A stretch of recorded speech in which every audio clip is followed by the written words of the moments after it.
Now to a developing story out of Hampton. Police say a man has died in their custody. Officers say they were trying to restrain him. They went to handcuff him, and that's when they realized the man had stopped breathing.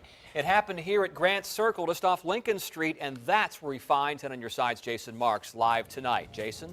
Yeah, Tom, we've been out here talking with witnesses, and we're really getting a better picture of what happened out here on Grant Circle this morning. Now, it all began at the home right behind me, right on the porch. We talked with a woman who lives there who did not want to go on camera, but here's what she's telling us happened. She says around 9 o'clock this morning, she got a knock on the door. Now, her son opened it up and saw 41-year-old Marlon Dixon wearing no shirt and sweating, not looking like something was wrong. He was on the porch. Now, then Dixon sat down in one of the chairs and just sat there. The woman says she knows Dixon, but only because she knows his mother. Now, she doesn't know why he would be at her home. She doesn't even know why he knew where she lived. Now, Dixon was on the porch, didn't look like he was going to leave. So at that point, they called police. Officers got out here and tried to talk to Dixon, tried to get him to leave, and witnesses say that's when he seemed disoriented.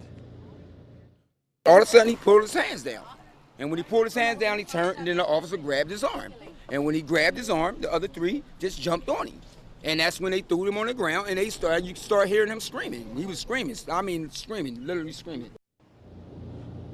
Now, we're told as officers tried to get him into custody, that's when he began fighting with them.